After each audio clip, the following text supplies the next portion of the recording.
अस्सलाम वालेकुम नाज़रीन, मेरा नाम डॉक्टर इनाम दानिश है और मैं कार्डियोलॉजिस्ट हूँ। आज हम डिस्कस कर रहे हैं स्ट्रोक को यानी फालिज। बहुत इम्पोर्टेंट टॉपिक है। पाकिस्तान में फोर्थ है ये, यानी कि नंबर 4 पे है कॉज ऑफ डेथ। 6% मोर्टेलिटी जो हमारी होती है वो तकरीबन 6% लोग फालिज से उनकी डेथ होती है। और एक साल में तकरीबन 6-7 लाख लोग फालिज का शिकार होते हैं। इनके फोर्थ कॉज ऑफ डेथ और 6-7 लाख लोग, इसका कितनी बड़ी बीमारी है। इसमें से 10% लोग ऐसे हैं जो कम्प्लीटली रिकवर कर जाते हैं। 25% ऐसे हैं जिनको माइनर डिसेबिलिटी होती है, थोड़ी सी माजूरी होती है। लेकिन तकरीबन 40% लोग ऐसे हैं जिनको अच्छी खासी ज़्यादा माजूरी हो जाती है। तो ये बीमारी अगर देखा जाए तो पोलियो तो इतनी है भी नहीं हमारे यहाँ। माजूरी की सबसे बड़ी वजह फालिज है पाकिस्तान में, बल्कि दुनिया भर के अंदर।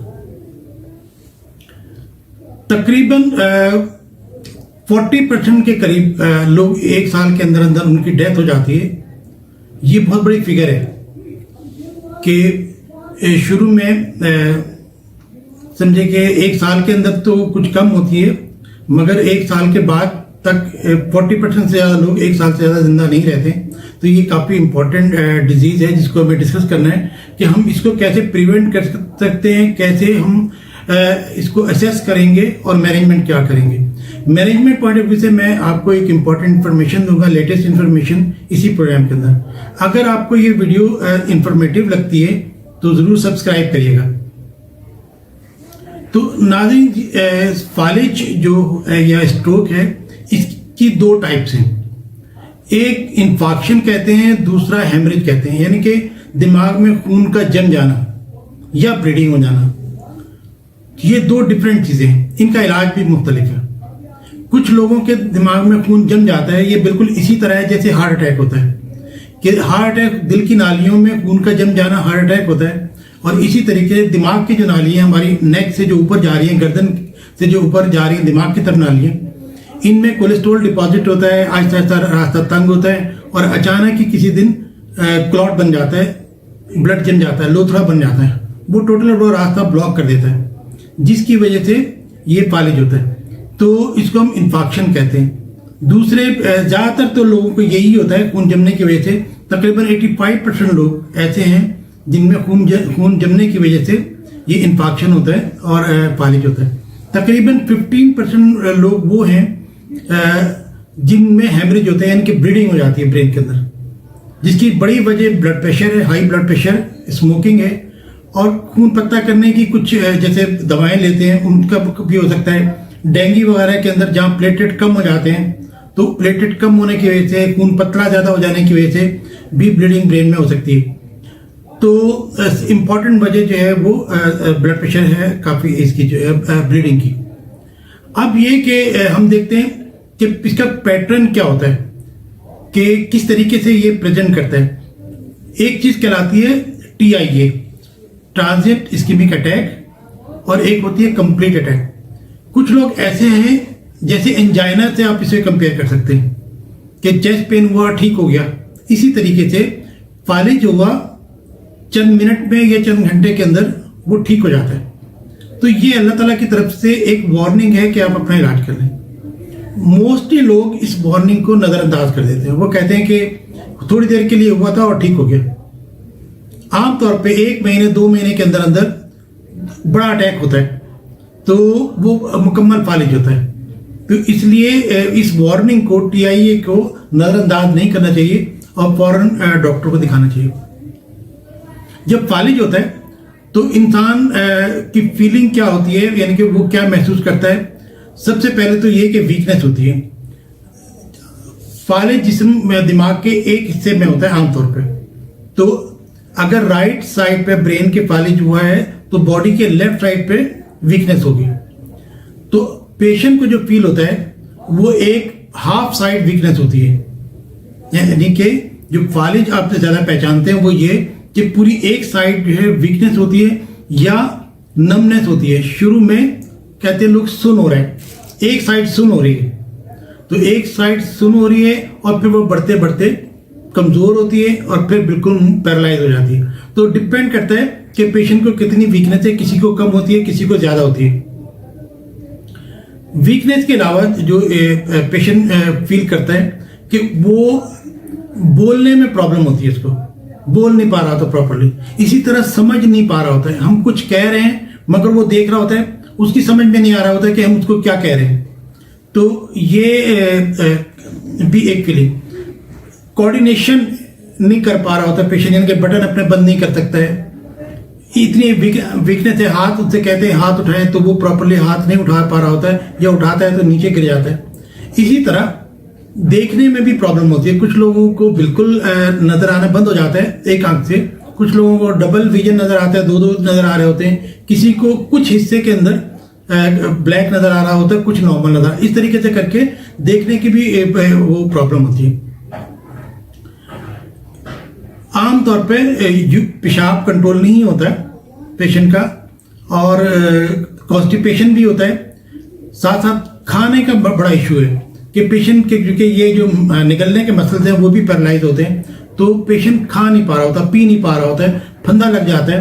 तो इसलिए कोशिश भी ना करें ऐसे पेशेंट को कुछ खिलाने पिलाने की जब तक के हॉस्पिटल ना जाएं। तो ऐसे पेशेंट में आमतौर पे हम नेज़ोगैस्ट्रिक ट्यूब होती है जो नाक के जरिए खाने की नाली होती है, उसी के जरिए ग़िज़ा दे रहे होते हैं। तो मसल जो है वो वीकनेस होती है। अच्छा, एक इम्पॉर्टेंट चीज़ जो मैं आपको बताना चाहता हूँ वो है फेस, कि एक साइड से पेशेंट से अगर कहें कि दांत दिखाएं तो वो एक साइड का फेस हिला सकता है, दूसरा साइड का फेस नहीं हिला सकता। लकवा जो कहलाता है, ये भी बहुत कॉमन है, फेशियल पैरालिसिस को कहते हैं। हम कैसे डिफरेंशिएट करेंगे कि पेशेंट को फालिज है या लकवा है, ये इंपॉर्टेंट। तो देखिए, जो लकवा है वो पूरे हाफ फेस को इन्वॉल्व करता है, यानी कि ना पेशेंट दांत दिखा सकता है और आंख भी वो प्रॉपर नहीं खोल सकता है, जबकि फालिज के अंदर आंख के ऊपर असर नहीं होता। तो फालिज में सिर्फ मुंह टेढ़ा होता है, आंख जो है वो प्रॉपर पेशेंट खोल रहा होता है, जबकि लकवा के अंदर उस साइड का मुंह भी प्रॉपर नहीं खुल रहा होता और आंख भी प्रॉपर नहीं खुल रही होती।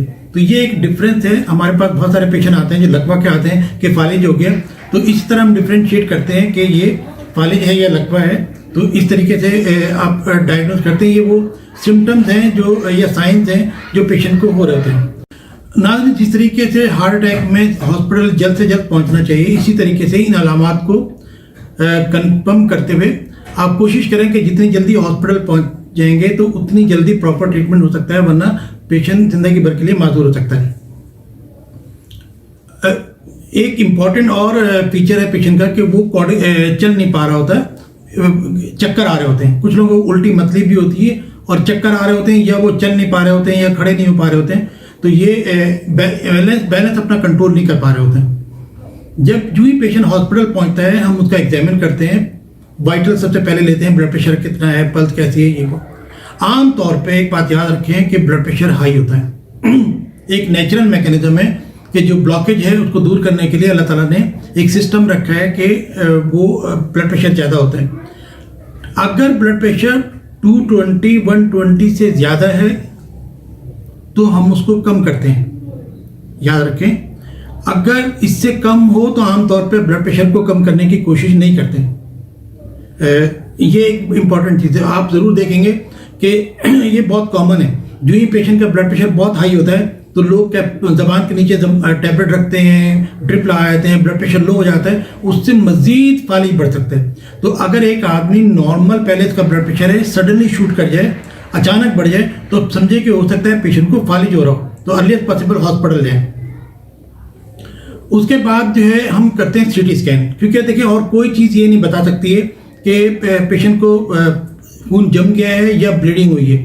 तो एक ही टेस्ट है, वो है सीटी स्कैन। सीटी स्कैन फौरन डिसाइड कर लेता है कि ब्लीडिंग हुई है या नहीं। जो इन्फेक्शन है, खून जमना, उसके लिए सीटी स्कैन बहुत अच्छा नहीं है, उसका रिजल्ट 48 आवर्स के बाद भी आ सकता है। तो हम जो फौरन सीटी स्कैन करते हैं वो सिर्फ ब्लीडिंग देखने के लिए करते हैं कि ब्लीडिंग अगर है तो उसका ट्रीटमेंट अलग है, ब्लीडिंग नहीं है तो उसका ट्रीटमेंट अलग है। इसी तरह सीटी स्कैन के जरिए सीटी एंजियोग्राफी ब्रेन की वो भी करते हैं। अगर ज़रूरी हो, अगर उस पर इंफॉर्मेशन सीटी स्कैन पे ना आ रही हो तो एमआरआई भी कर सकते हैं, और एमआरआई के जरिए भी एंजियोग्राफी हम कर सकते हैं। इसी तरीके से जो नेक है, इसमें आर्टरीज में देखने के लिए कि ब्लॉकिंग है या नहीं, अल्ट्रासाउंड कहते हैं जिसको कैरोटिड डॉपलर कहते हैं, ताकि दोनों साइड पे आर्टरीज में देखें कि ब्रेन की आर्टरी में ब्लॉकेज है या नहीं। एकोकार्डियोग्राम करते हैं ताकि ये देखने के लिए कि हार्ट के अंदर कोई क्लॉट तो नहीं है, क्योंकि ऐसा भी हो सकता है कि ये खून की नाली है जो यहाँ पे है ये ब्लॉकेज है, और ये भी हो सकता है कि हार्ट के अंदर कोई क्लॉट हो, कोई लोथड़ा हो हार्ट के अंदर जो कि ब्रेन की तरफ गया हो, जिसको हम एम्बोलिज्म कहते हैं। तो इरेगुलर हार्ट बीट जिसको एट्रियल फिब्रिलेशन कहते हैं उसकी वजह से हो सकता है। वेल्वुलर प्रॉब्लम जिनको होती है उनका क्लॉट बन सकता है। हार्ट में इन्फेक्शन हो तो क्लॉट ऊपर जा सकता है। जिनका हार्ट वीक हो कि 20% 30% हार्ट काम कर रहा है, वहाँ पे भी हार्ट के अंदर क्लॉट बन जाता है। ये क्लॉट ब्रेक होके और ऊपर ब्रेन में जाके फालिज कर सकता है। तो हम एको करते हैं, ईसीजी करते हैं हार्ट अटैक देखने के लिए कि इसके अंदर भी काफ़ी इंफॉर्मेशन आपके पास होती है। इसी तरह ब्लड चेक करते हैं कि खून पतला तो नहीं है, गाढ़ा तो नहीं है, कोई इन्फेक्शन तो नहीं है, तो ब्लड के टेस्ट भी करते हैं। अल्ट्रासाउंड हो गया, सीटी स्कैन, एमआरआई और ये सीटी एंजियोग्राम। इसके बाद हम डिसाइड करते हैं कि हमें ट्रीटमेंट क्या करना है। देखिए, अगर हम शॉर्टली बात करें कि अगर ब्लीडिंग है तो ब्लीडिंग का ट्रीटमेंट आमतौर पे कि एंजियोग्राफी करके देख लेते हैं कि ब्लीडर कहाँ पे है और कोई और वजह तो नहीं है, कोई ट्यूमर वगैरह तो नहीं है ब्रेन के अंदर। अगर ब्लीडिंग है तो आमतौर पे उसको जो लीक हो रही है आर्टरी उसको एंजियोग्राफी के जरिए, एंजियोप्लास्टी जिस तरीके से करते हैं तो कॉइल होते हैं वो जाके वहाँ पे उसको ब्लॉक कर देते हैं। ये एम्बोलाई होते हैं वो जाके ब्लॉक कर देते हैं। यानी कि जो ब्लीडर है वहाँ पे उसको सील किया जा सकता है। आमतौर पे ये होता है। अगर बहुत ही रेयर केसेस हैं कि जब सर्जरी की जरूरत पड़ती है, आमतौर पर वरना एंजियोग्राफी के जरिए ही ये ब्लीडर को ये होता है, और ये तो पाकिस्तान में बहुत कॉमन है।